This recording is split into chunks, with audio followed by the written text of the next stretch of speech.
본문의 말씀을 가지고 나눌 은혜의 제목은 춤추지 않는 아이들이라는 제목의 말씀입니다. 오늘 본문에 보니까 15절 말씀에 귀 있는 자는 들을지어다 이렇게 말씀이 시작되어 있습니다. 귀 없는 사람이 있습니까? 예? 그런데도 불구하고 예수님이 귀 있는 자는 들을지어다 라고 말씀하시는 이유는 여기서 말씀하시는 말씀이 아무나 들을 수 있는 그런 말씀이 아니라는 거예요.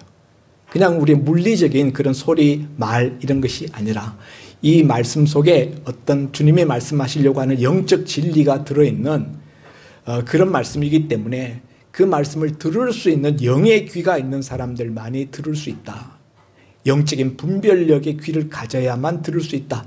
그런 의미에서 주님께서 말씀의 서두에 귀 있는 자는 들을지어다 라고 말씀하고 있습니다. 여러분은 귀 있는 자입니까? 예, 아무쪼록 오늘 시간 여러분에게 귀 있는 자의 은혜가 임하기를 바랍니다. 주님께서 무슨 말씀을 하시려고 하는데 이렇게 서두를 떼시는가? 그 다음 16절에 보니까 이 세대를 무엇으로 비유할까? 이렇게 예수님이 질문합니다. 예수님이 사셨던 2000년 전 그 시절의 유다 백성들의 그 모습, 그 시대 사람들의 그 형편, 이런 것들을 예수님이 뭘로 묘사를 하려고 합니다. 어떻게 이 시대 사람들의 모습을 비유할 수 있을까? 그러니까 예수님이 지금 비유를 말씀하시려고 하는 거예요. 비유로서 그 시대 사람들의 모습, 시대상, 그 시대 정신, 이런 것들을 예수님이 표현하고 싶어 하시는데 어떻게 표현할까? 어떤 것으로 표현하면 좋을까? 이렇게 사람들에게 질문을 던지고 그러면서 스스로 대답하시기를 비유하건대, 그러니까 이하로 주님이 하시려고 하는 말씀은 비유다라는 것을 밝혀놓으신 거예요. 비유라는 것은 그 말씀 속에 하나님이 말씀하시려고 하는 어떤 메시지, 영적 진리가 들어있는 그런 내용의 말씀을 그것을 가리워서 사람들에게 전할 때 비유로 예수님이 전하셨죠. 알아듣는 자는 알아듣게, 알아듣지 못하게 할 자에게는 알아듣지 못하게 말씀을 전하시는 방법이 바로 비유였던 것입니다.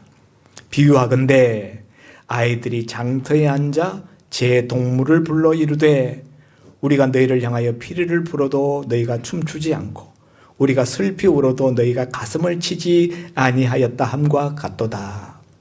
예수님이 그 시대의 형편, 그 시대 사람들의 모습을 장터에 앉아서 놀고 있는 아이들의 모습을 가지고 비유하고 계십니다. 여러분, 오늘 이 시대에는 어린 아이들도 놀 수 있는 장난감 놀이기구가 너무 많아요. 우리 손녀, 우리 손자한테 가도 그 놀이기구가 많습니다. 때때에 맞춰서 아주 그 성장 발육 과정에 따라서 딱딱 놀이기구들이 세팅되어 있는 것을 봅니다. 그리고 조금 더 크면 이제 컴퓨터를 다루기 시작하면 애들도 전부 컴퓨터 게임에 달라붙어 있어요. 그런데 여러분, 2000년 전 그 당시 예수님이 사시던 유대 땅에서, 팔레스틴 땅에서 어린아이들이 놀 수 있는 그 놀이라는 것은 지극히 한정되어 있었습니다. 놀이기구도 없고 게임도 없고 장난감도 없어요. 그래서 그 시대 아이들이 제일 흔하게 놀 수 있는 게임, 놀이 이런 것들이 어떤 것이 있었을까? 지금 말고 오늘 우리 기성세대된 우리 이렇게 50 이상 되신 우리들이 어렸을 때, 그때 우리가 어렸을 때 무슨 놀이 하면서 자랐는가 하는 것을 한번 생각해 보셔요. 딱지치기, 땅 따먹기, 구슬치기, 예? 또 소꿉장난. 소꿉장난 어떻게 하죠? 얘야, 내가 아빠 할게, 너는 엄마 해, 그리고 너는 애기 해.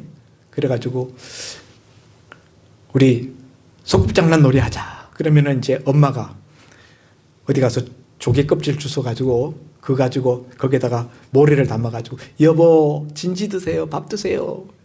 그러면 아빠가 그거 들고 냠냠냠냠, 야 맛있다 맛있다 그러고 또 우리 애기 왜 오늘은 울지 않지? 우리 애기 똥 쌌나 보자, 응가했나 보자, 뭐 이러면서 이제 소꿉장난 놀이 하잖아요. 그런 것들이 뭡니까? 놀이기구가 없었던 시절의 일상적인 삶의 테마, 일상적인 삶의 내용들을 가지고 아이들이 어른 흉내를 내면서 그 장난 놀이를 삼았던 것이지요.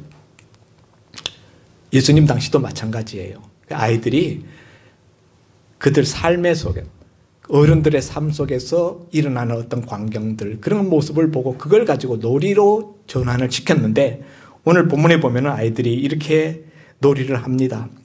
우리가 너희를 향하여 피리를 불어도 너희가 춤추지 않는다.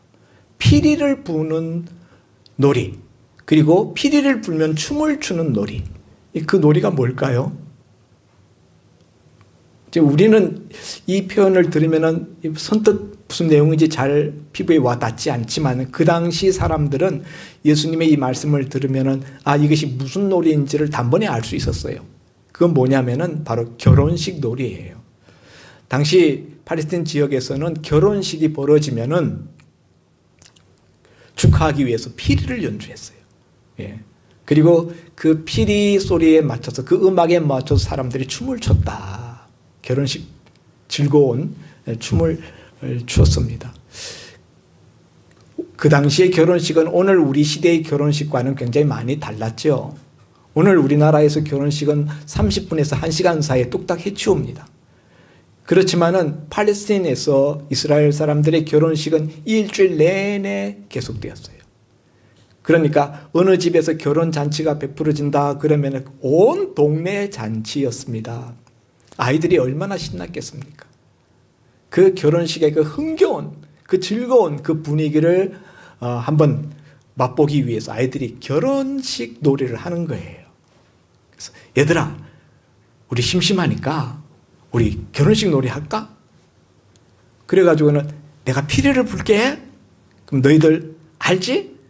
그래서 그럼 너희들 춤추는 거야. 그리고 이제 피리를 부는데 다른 아이들이 춤을 추지 않는 거예요. 결혼식 놀이 하면은 피리를 불고 음악이 나오면은 춤을 춰야 되는데, 이 춤을 추지 않는단 말이에요. 그래서 이게 안 통하니까, 아이들의 호응을 받지 못하니까 이제 또 다른 제안을 합니다. 아이들이 별로 기분이 안 좋은가 보다. 그러면 우리 다른 놀이 할까? 그래가지고는 그 아이가 이번에는 슬피 울며 슬피 웁니다. 슬피 우는데 다른 아이들이 가슴을 쳐줘야 되는데 가슴을 치지 않는다는 거예요. 이건 무슨 놀이입니까? 슬피 울고 사람들이 가슴을 치는 거, 이거 장례식이에요. 장례식 광경입니다. 어린아이들이 볼 때 사람들이 많이 모이는 것은 결혼식만 있는 것이 아니라 장례식도 있어요. 장례식이 벌어지면 온 동네 사람들이 상녀가 나가고 그 호곡군이 앞에서 곡을 하고 뒤 따르는 사람들이 가슴을 치고 그런 모습들을 보아왔었던 것이지요. 그래서 이번에는 장례식 놀이를 제안하고 슬피 우는데, 그러면은 그 슬피 우는 그 곡소리에 맞춰서 나머지 아이들이 가슴을 치고 아이고 아이고 해야 되는데 다른 아이들이 이번에도 아무 반응이 없다는 거예요. 바로 그와 같은 장터에서 놀고 있는 아이들의 모습, 어떤 놀이를 제안을 해도 그것에 응하지 않고 있는 아이들의 모습을 비유하면서 이 시대의 형편, 이 시대 사람들의 모습이 마치 이와 같다, 이렇게 주님께서 말씀하셨던 것입니다. 그러면 예수님이 갑자기 왜 이런 말씀을 하실까? 이유가 있습니다. 사실은 그 앞에 2절 이하의 세례 요한에 대한 이야기가 나옵니다. 지금 세례 요한이 감옥에 갇혀 있어요. 왜냐하면 당시에 헤롯 왕이 세례 요한을 감옥에 가둬놓았기 때문입니다. 세례 요한이 감옥에 갇혔던 이유는 헤롯 왕이 자기 동생 빌립의 아내를 빼앗아서 자기 아내를 삼았어요. 이와 같은 그 불륜과 악행에 대하여 세례 요한이 그것을 신랄하게 지적하고 통렬하게 질책하자 헤롯이 그런 세례 요한의 입을 틀어 막으려고 감옥에 가둬버렸어요. 감옥에 갇힌 지가 상당 시간이 지나가는데도 불구하고 감옥에서 풀려날 기미가 보이지 않고 자신은 오히려 죽음의 비탈길에서 죽음의 막다른 골목을 향해서 들어가고 있는 그런 느낌이 들었어요. 그리고 예수님께 대한 소문이 들려오는데 세례 요한이 기대했던 것과 같은 어떤 메시아 사역, 그런 사역을 하시는 예수님의 모습이 보이지 않는 거예요. 그래서 세례 요한이 감옥 안에서 신앙적인 혼란이 왔어요. 예수님께 대한 의구심이 생겼습니다. 그래서 3절에 보니까 예수께 여짜오되 제자들을 보내서 예수님께 질문합니다. 오실 그이가 당신입니까? 우리가 다른 일을 기다려야 하겠습니까? 이렇게 예수님한테 질문을 넣지요. 그러자 예수님이 4절에 대답하여 이르시되 너희가 가서 보고 듣는 것을 요한에게 말하라. 그러면서 5절에 보면은 맹인이 보며 못 걷는 사람이 걸으며 나병 환자가 깨끗함을 받으며 못 듣는 자가 들으며 죽은 자가 살아나며 가난한 자에게 복음이 전파된다 하라. 누구든지 나로 말미암아 실족하지 아니하는 자는 복이 있도다. 이렇게 주님께서 답변을 보내십니다. 너희가 보고 들은 것을 가서 너희 스승 요한에게 말해라.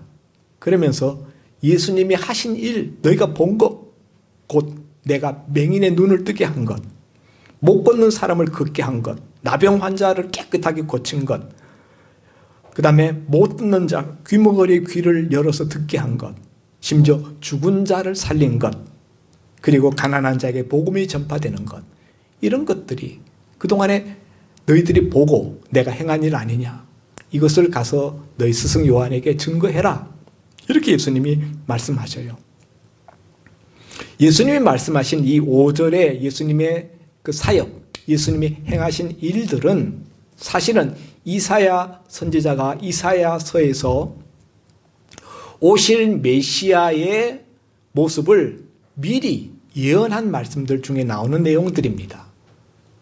정확하게 이야기하면 이사야서 35장 5절과 6절 말씀, 그리고 이사야서 42장 7절 말씀, 이사야서 61장 1절 말씀, 이 세 곳에 있는 메시아, 오실 메시아에 대한, 여호와의 종 메시아에 대한 그 사역 내용, 그가 하실 일들을 거기에 기록해 놓은 것을 예수님이 지금 자신의 행한 일로 세례 요한에게 지금 말하고 있는 거예요.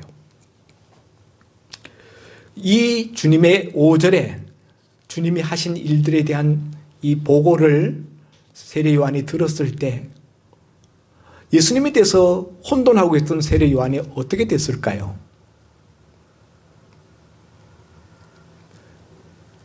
세례 요한은 예수님의 이 말씀이 자신이 바로 이사야 선지자가 예언한, 오리라고 예언한 그 메시아의 사역을 감당하고 있는 그 메시아 맞다라는 이야기를 이렇게 표현하신 것이었어요. 세례 요한은 이 말을 알아들었습니다. 그러므로 예수님에 대해서 의구심을 가졌던 것이 이 예수님의 답변으로 분명하게 깨끗하게 처리되었을 것입니다. 그런데 세례 요한이 예수님에 대해서 의구심을 가졌던 이유는 세례 요한이 생각하고 있었던 메시아 상과 실제로 오신 예수님이 다니면서 하시는 여러 가지 일들이 자기가 생각했던 것과 다른 거예요.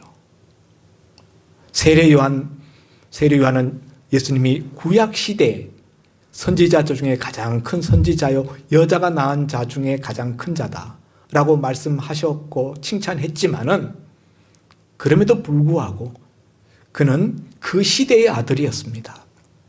그는 구약시대의 배경하에서 모든 구약시대 사람들이 생각했던 그런 메시아상을 가지고 있었어요. 그 메시아상이라는 것은 바로 정치적인 메시아예요. 로마의 식민 통치를 받고 있는 억압된 유다 백성들을 독립시켜서 로마의 억압과 그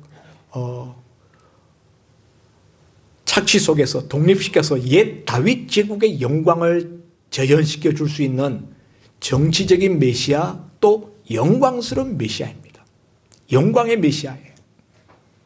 그런데 예수님이 하시는 일들을 들으니까 저 갈릴리 시골 변방에 가가지고 거기에서 뭐 사람들 병이나 고치고 뭐 거기서 제자들을 뭐 기르고, 그리고 뭐 하시는 그 말씀을 들으니까 뭐 원수를 사랑하라 그러고 세리와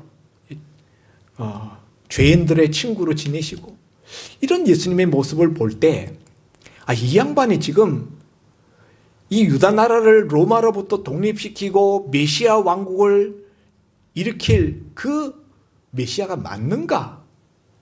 거기에 대해서 회의가 왔던 것이죠. 예수님은 도저히 그런 일을 하실 것 같은 느낌이 들지 않았던 거예요. 예수님이 와서 세례 요한이 제일 먼저 증거했잖아요. 보라, 세상 죄를 지고 가는 하나님의 어린 양이로다. 그는 흥하여야 되겠고 나는 쉬하여야 되겠다. 나는 너에게 물로 세례를 베풀거니와 내 뒤에 오시는 그분은 불과 성령으로 너에게 세례를 베풀이라. 나는 그의 신발끈을 들기에도 나는 감당치 못할 자다 라고 예수님을 증거했었던 그 세례 요한이 정작 자기가 그렇게 다 증거해놓고 예수님에 대한 혼란, 의심, 이런 것들이 들었던 데에는 자기가 그렇게 예수님을 증거하는 전령으로 예수님 앞서 사역을 했는데 그런 자신을 감옥에 갇힌 채로 내버려 두고 자기를 구원해 줄 것 같은 여망도 가능성도 보이지 않고 예수님이 그런 관심도 기울이지 않는 것 같고, 정작 유다 나라의 변화, 로마로부터 해방될 만한 어떤 조짐도 예수님으로부터 일으켜지지 않는 이런 모습을 보면서 정말 메시아 맞아? 이런 의구심이 들었던 것이죠. 여러분, 우리가 예수 믿으면서 신앙생활 하면서 우리가 신앙이 흔들릴 때가 있어요. 그건 어떤 것인가 하면은 예수 믿으면은 하나님께서 이렇게 축복하실 것이다 라는 내 나름대로 전제, 선입관이 있어요. 예수 믿으면은 감옥에 갇혀있는 내 일신상의 어려운 문제를 예수님이 해결해 주실 거야 라고 생각하고 기도도 하고 그러는데 시간이 지나도 기미가 보이지 않아. 그러면은 정말 예수님 살아계신 거 맞는가? 정말 하나님이 우리의 기도를 들으시는 것이 맞는가?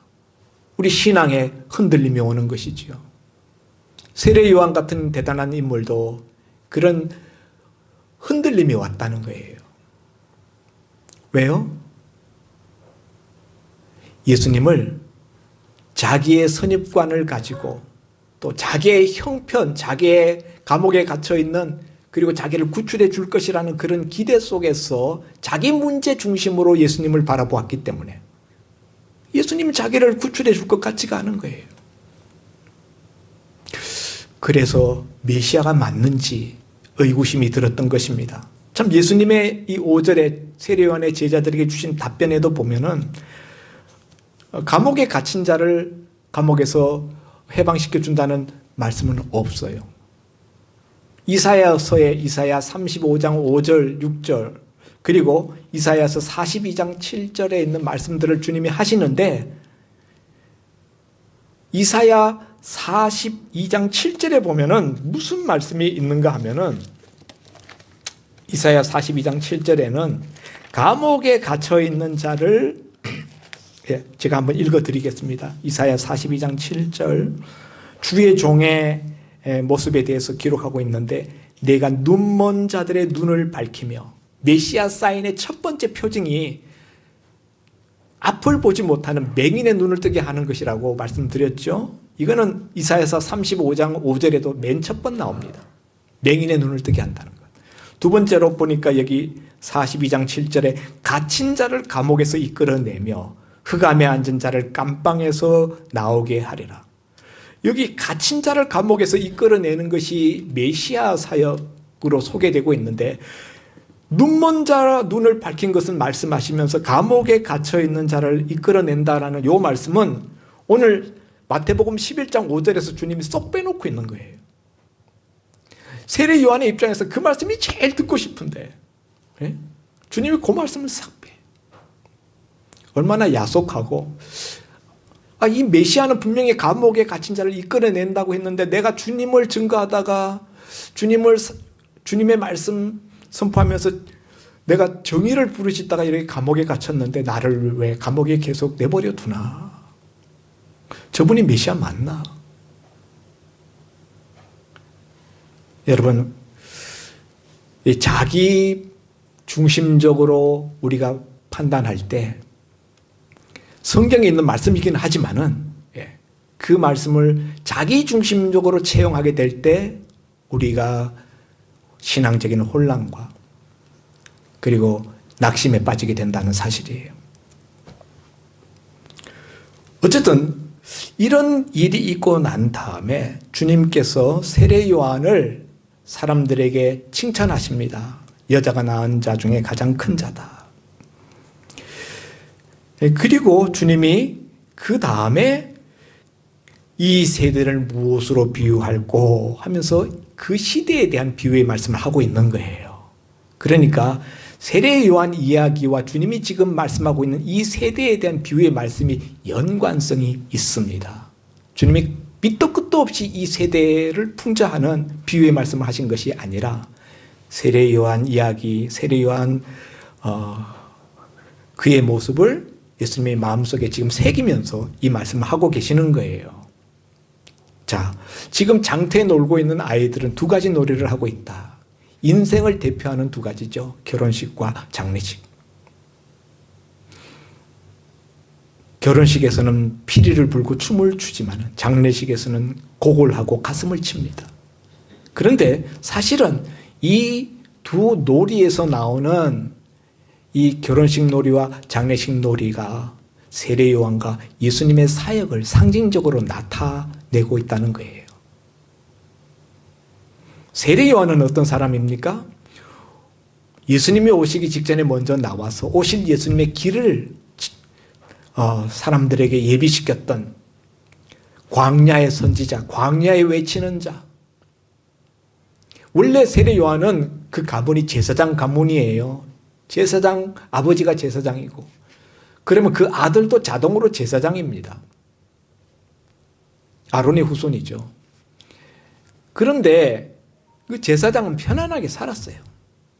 그런데 그 편안한 그 자기 가정, 그 제사장으로서의 감당해야 될 그 사역, 그것을 다 내뿌리치고 요한은 광야에 나가서 그 유대 광야에서 거기에서 메뚜기와 석청, 우리 메뚜기 석청 그러니까 뭐 굉장히 건강식을 한 것처럼 생각하는데 우리 식으로 이야기하면 가장 찌끄러기 음식, 가장 열악한 그런 먹거리로서 생명을 이어갔다.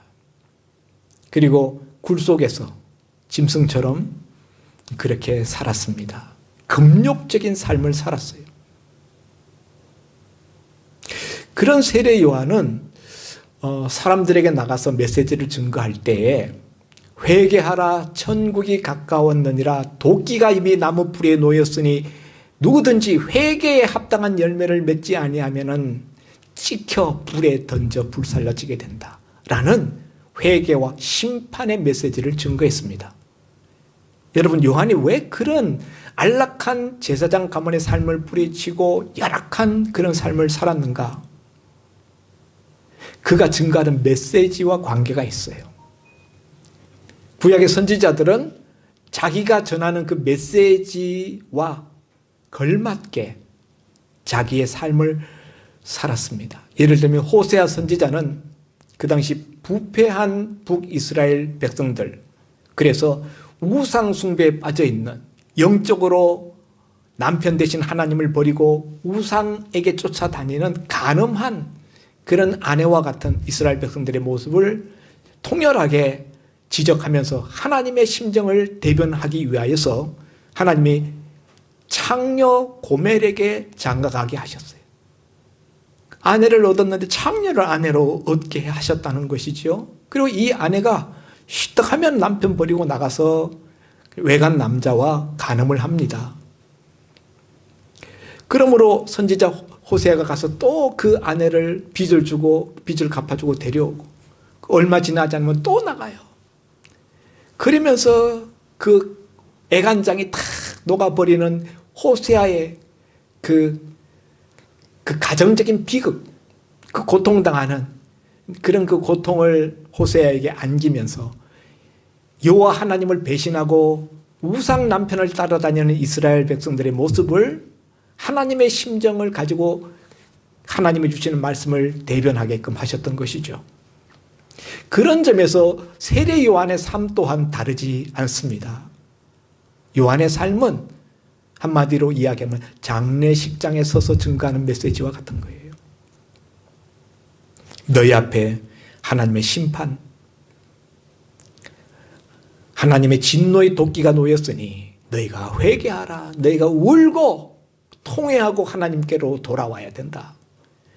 그 통렬한 그 메시지, 심판의 메시지를 증거하기 위해서 그는 남루한 삶과 열악한 그런 광야에서의 삶을 짊어지고 먹지 아니하고 마시지 아니하고 금욕적인 삶을 살면서 경건한 하나님의 사람으로서의 심판의 메시지를 백성들에게 전했던 것이죠. 여기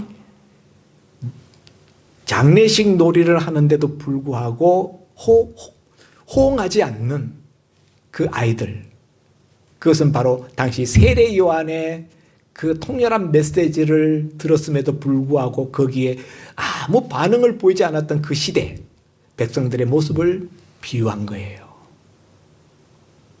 그리고 결혼식 놀이, 피리를 불어도 춤추지 않는 그 피리를 부는 주인공은 바로 예수님이에요. 예수님은 그 사역의 시작을 가나 혼인 잔치에서 시작하셨습니다. 성경에서 예수님은 신랑 예수로 묘사되고 우리들은 신부로 묘사됩니다. 바리새인들이 예수님의 제자들이 금식하지 않는다 하는 걸 가지고 예수님께 그것을 꼬투리 잡을 때 예수님이 신랑이 있을 때에는 그 손님들이 금식하지 아니한다. 결혼식에서 신랑이 있는데 금식하지 않는다. 그런 말씀을 하셔요. 예수님은 결혼식의 신랑과 같은 분. 그래서 예수님의 사역은 기쁨을 가져다 주는 거예요. 결혼식이라는 것은 새로운 삶을 출발하는 것이죠. 그러니까 예수 믿음으로 인하여서 예수님의 오심으로 말미암아 사람들의 삶이 거듭나는 거예요. 새로운 인생을 출발하게 하고 바로 그 속에는 사랑과 기쁨이 충만한 그런 삶을 가져다 주시는 주인이 바로 예수님이시죠. 결혼식의 주인입니다. 그런데 예수님이 와서 사랑과 그리고 기쁨과 새로운 삶의 시작, 진정한 안식 이런 것에 대한 말씀을 주고 계시는데 그 말씀을 듣는 당시 유다 백성들이 세례 요한의 말씀을 들을 때 아무 반응이 없었던 것처럼 예수님의 말씀에 대해서도 아무 반응이 없었다는 거예요. 결혼식 놀이를 해도 응하지 않고 장례식 놀이를 해도 응하지 않는 아이들 보니까 장터에서 노는데 뭔가 심사가 틀려졌어. 그 주도하는 아이가 마음에 들지 않았는지 자기들에게 맡긴 배역이 마음에 들지 않았는지 호응을 하지 않는 거예요. 이렇게 해도 듣지 않고 저렇게 해도 듣지 않고 전혀 상반되는 이쪽도 도도불천 저쪽에 대해서도 도무지 무반응 이런 그 시대 백성들의 모습 다시 말하면 세례 요한의 회개의 메시지에도 예수님의 사랑과 그리고 새로운 삶에 대한 메시지에도 아무 반응하지 않는 그 시대 유다 백성들의 모습, 이스라엘 백성들의 모습 오늘 이 비유를 말씀하시는 예수님의 마음속에 있는 그 답답함, 그들에 대한 탄식, 이런 것들이 느껴지십니까? 여러분, 그리고 난 다음에 주님은 이상한 말씀을 하십니다. 뭐라고 이야기하는가 하면은 18절에 요한에 와서 먹지도 마시지도 아니하며 그들이 말하기를 귀신이 들렸다 하더니, 세례 요한에 대한 사람들의 평가예요. 그 시대 세례 요한에 대해 사람들이 뭐라고 평가했는가? 요한의 메시지를 들었던 사람들, 요한의 사역을 본 사람들이 요한에 대해서 뭐라고 말했는가? 귀신이 들렸다라고 말했다는 거예요. 세례 요한이 귀신 들린 사람이다, 이렇게 이야기를 했다는 거죠. 그러더니 19절에 인자는 와서 먹고 마시며 말하기를, 인자라는 것은 예수님이 자기 자신을 지칭하는 표현입니다. 예수님이 와서 먹고 마셨더니 사람들이 말하기를 먹기를 탐하고 포도주를 즐기는 사람이다, 이렇게 예수님에 대해서 평가했다는 거예요. 여러분, 예수님의 장태 놀이하는 아이들의 비유에서 말하는 것은 첫 번째, 반응이 없다는 거예요. 그런데 지금 여기 18절, 19절에 와서는 그 시대 사람들은 단순히 반응이 없는 정도가 아니라 말씀을 증거하는 자들에 대하여서, 하나님의 말씀을 증거하는 세례 요한과 예수님에 대하여서 악담을 하고 비난하고 악의적인 평가를 내리고 있다는 거예요. 악한 프레임으로서 덮어 씌워서 그들의 말씀을 사람들이 받아들일 수 없게끔 만들고 있다는 거예요. 세례 요한은 귀신 들린 자라고 평했다 하는 거죠. 왜요? 요한이 와서 먹지도 않고 마시지도 아니하며. 요한은 왜 먹지도 않고 마시지도 않았을까요? 아까 제가 자신이 증거하는 메시지와 관계가 있다. 또 한 가지는 요한이 먹지도 않고 마시지 않았던 것은 금식 기도를 많이 했기 때문이라고 생각되어집니다. 장례식과 같은 그런 메시지를 증거하니까, 심판의 메시지를 증거하려고 하니까 하나님 앞에 울면서 기도하면서 금식 기도하면서 그렇게 사역과 메시지를 준비했던 것이죠. 그런데 그렇게 먹지 않고 마시지 아니하니까 귀신 들렸다. 여러분, 귀신 들린 사람을 보면 실제로 먹지도 않고 마시지도 않습니다. 제가 귀신 들린 사람 보니까 먹지 않고 마시지 않고 자지 않고 눈이 시뻘겋게 충혈이 돼가지고 먹지도 않았는데 배도 안 고파요. 그런데도 힘은 장사입니다. 자지도 않아요.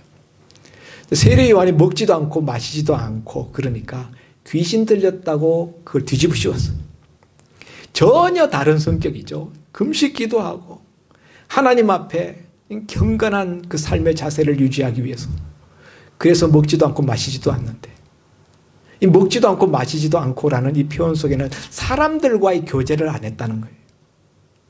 여러분, 우리가 코로나 때문에 5인 이상 식당에 못 들어갑니다. 그래서 우리가 같이 먹고 마시지 못해요. 교제가 끊어졌어요.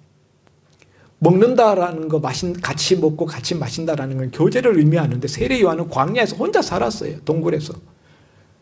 그러니까 사람들과의 교제가 없는 거죠. 그런 요한을 우리는 흉내 낼 수도 없는, 범접할 수 없는 경건과 거룩한 삶을 사시는 위대한 하나님의 종이구나 라고 존중히 여기고 높인 것이 아니라, 귀신 들렸어. 저거 맛이 갔어. 살짝 갔어. 저거 사람들하고 어울리지도 않고 저 혼자 동굴에 들어가지고 귀신 들린 사람 동굴에 살잖아. 먹지도 않고 마시지도 않는다니까, 귀신 들린 놈처럼. 이렇게 세례 요한을 매도했다는 거예요. 그 귀신 들린 사람의 말을 누가 듣겠습니까? 그렇게 낙인을 찍어버리니. 그런가 하면 예수님에 대해서 세례 요한과는 정반대의 메시지를 증거했던 예수님, 사람들과 같이 먹고 마셨어요. 그랬더니 이번에는 예수님을 뭐라고 평하는가 하면은, 보라, 먹기를 탐하고 포도주를 즐기는 사람이다. 먹기를 탐하는 자.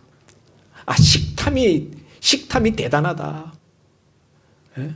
그 다음에 포도주를 즐기는 자, 술부정이, 술에 잠긴 자다.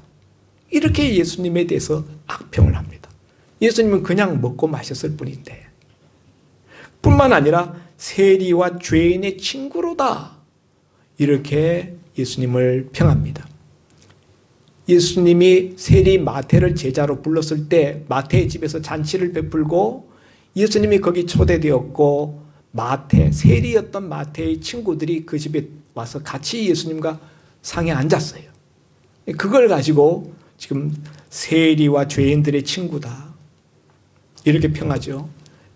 그 사람이 어떤 사람인지 알려면 친구를 보면 안다라는 말이 있죠. 그런데 예수님의 친구는 세리와 죄인이다. 이렇게 이야기를 하는 거예요. 그러니까 예수님은 어떤 자라는 거예요? 예수님은 세리와 같은 파렴치한 인간이요 죄인이다. 어디서 세상 찌끄럽기와 같은 그런 자들과 함께 노는 우리 같은 자와는 상종할 수 없는 천박한 인간이다. 술에 취하고 먹기를 탐하는 그런 종류의 인간이다. 이렇게 예수님을 호도하고 왜곡하고 악한 프레임으로 덮으시온 거예요. 이런 술부쟁이 말을 누가 듣겠습니까? 이렇게 사람들로 하여금 예수님의 말을 듣지 못하도록 자신들이 세례요한과 예수님의 말을 듣지 않을 뿐만 아니라 세례요한과 예수님을 호도하고 악한 프레임으로 뒤집어 씌워서 세례요한이나 예수님의 말을 듣지 못하도록 그렇게 만들었다는 거예요. 그것이 바로 그 시대의 모습이었어요. 그 시대만 그럴까요? 오늘 이 시대는 그렇지 않습니까? 여러분, 오늘 이 시대도 복음에 대해서 귀를 닫고 있는 시대요. 복음에 대해서 무반응인 시대입니다. 나가서 전도를 해보십시오. 누가 듣습니까? 안 들어요. 귀를 닫아놓고 들으려고 하지도 않습니다. 말씀을 증거해도 아무 영향력이 미치지 않아요. 심지어 교회 안에 예배의 자리에 앉아있는 사람들 중에도 어떤 사람들은 증거하는 하나님의 말씀이 마치 길에 떨어진 씨앗과 같이, 길바닥에 떨어진 씨앗과 같이 자기 삶에 아무런 영향을 미치지 않는 그런 교인들도 있는 것이 현실입니다. 여러분, 이런 시대에 우리는 과연 어떻게 살아야 될까요?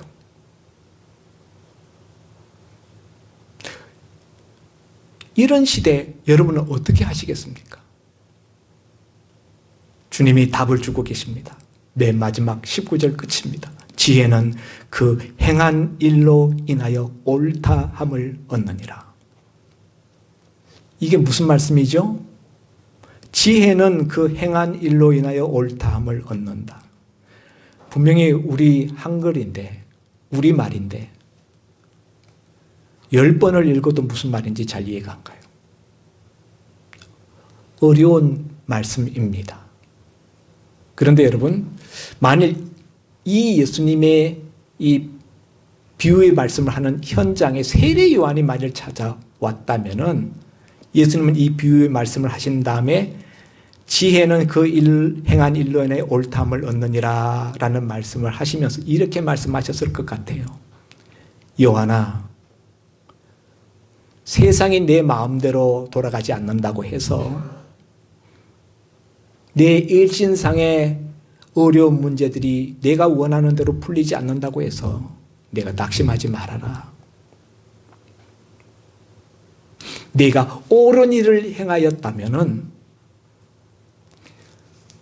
내가 그 옳은 일 행한 것으로 인하여 하나님 앞에 가서 내가 옳다함을 인정받을 것이다. 옳은 일을 행하는 것, 그것이 곧 지혜니라. 너는 세례 요한, 너는 너의 길을 가면 된다. 너는 이제까지 옳은 일을 행하였다. 그리고 그것으로 되었다. 그러면 된 것이다. 주님은 그 말씀을 지금 이렇게 하시는 거예요. 지혜는 그 옳은, 그 행한 일로 인하여 옳다함을 얻느니라. 여러분, 어떻게 사는 게 지혜로운 삶일까요? 옳은 일을 행하고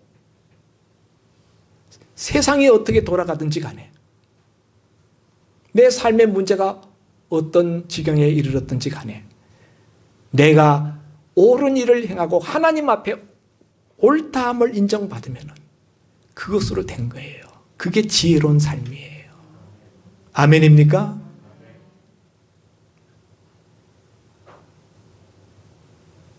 너무나 감옥에서 힘든 시간을 보내고 있지만은 너는 꿋꿋하게 내 길을 가면 된다. 세상이 어떻게 돌아가든지 내 마음대로 안 된다고 낙심할 거 없다. 세상이 교회를 욕한다고 해서 그것 때문에 실망할 거 없다. 세상이 교회를 칭찬한다고 너 그냥 들뜰 것도 없다. 언제 우리가 세상의 칭찬을 받았더냐? 우리는 하나님의 인정함을 받으면 된다.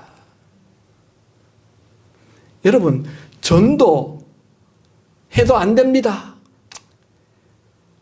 지금 이 시대 속에서 우리 그런 이야기를 많이 듣습니다. 그래서 여러분, 우리 전도를 쉴까요? 말해봤자 벽창호예요. 피리를 불어도 가슴을 쳐도 아무 반응이 없습니다.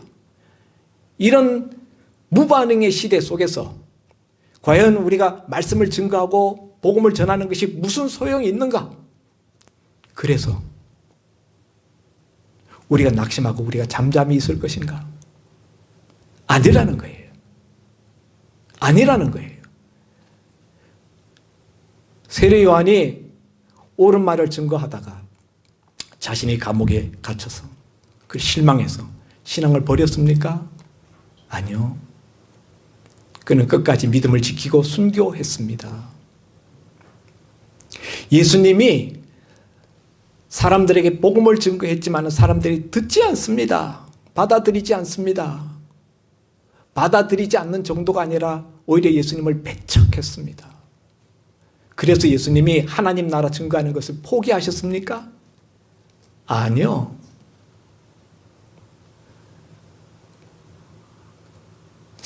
예수님이 고난받는 메시아의 길을 걸어가고 있습니다.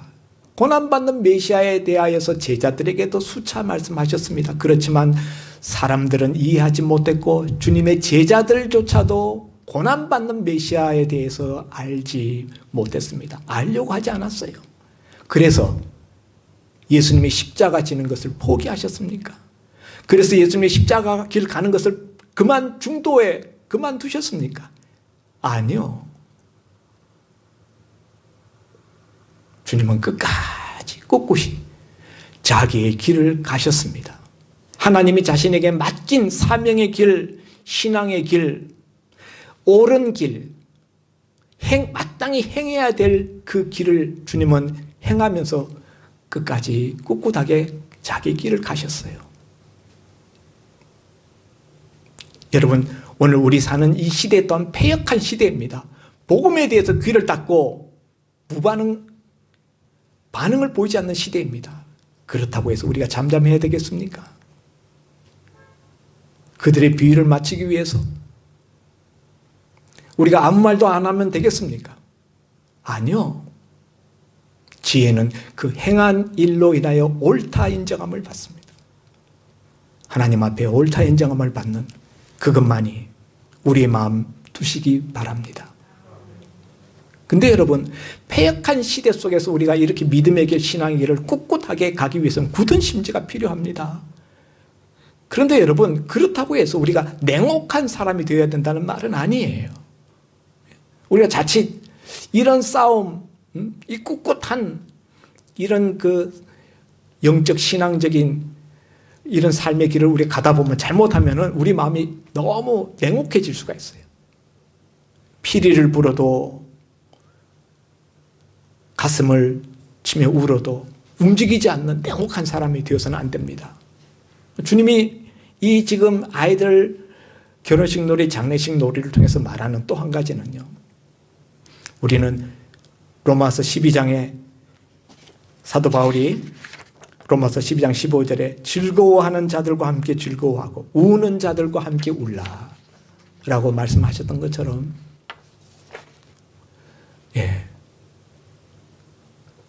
공감할 줄 아는 가슴이 따뜻한 사람이 되어야 합니다.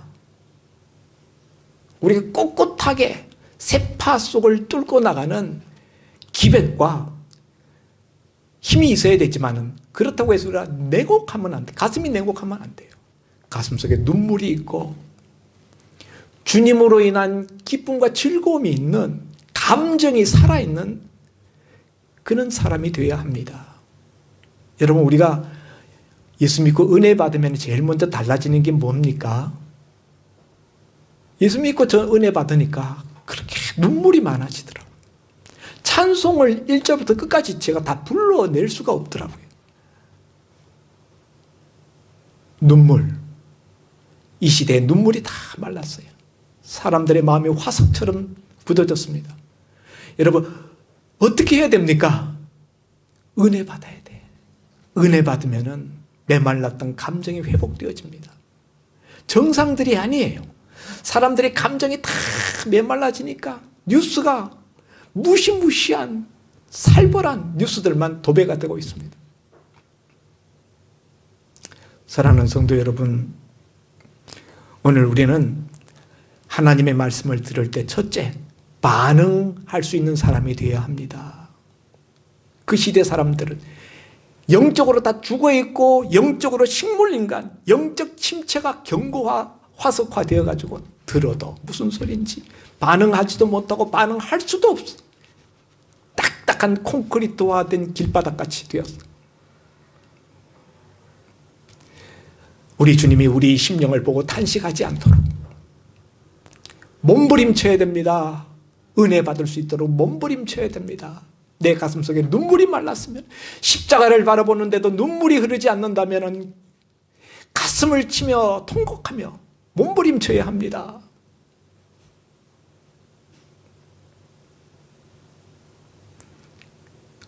영성이 살아나면 감정이 정성화돼요. 따뜻한 감성의 사람, 눈물과 예수 믿는 즐거움이 있는 사람이 됩니다. 신앙생활에는 두 가지가 있어요.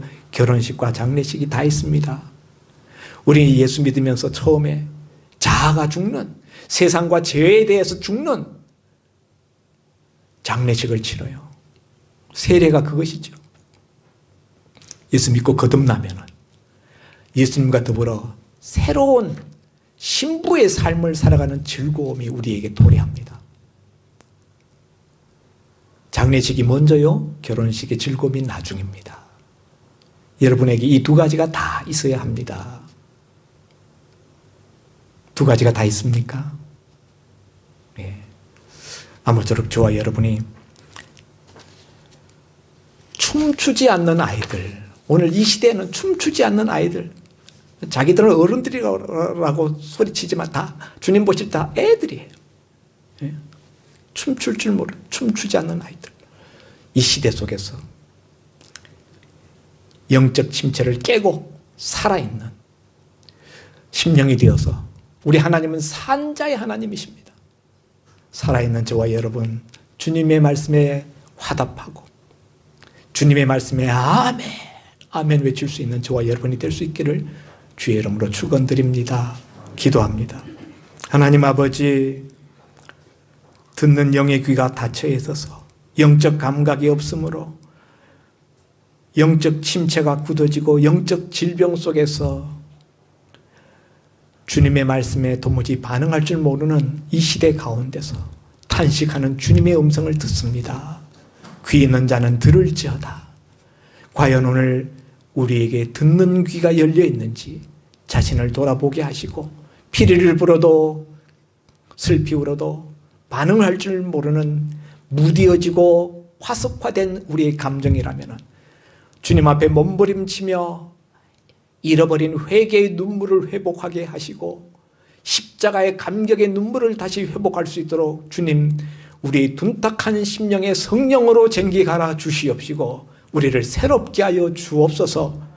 죽어가는 우리를 살려 주시옵시고 그리스도의 신부로서의 즐거운 삶, 안식의 삶, 기쁨의 삶을 마음껏 누릴 수 있는 저들 되게 하여 주옵소서. 예수님 이름으로 기도하옵나이다. 아멘.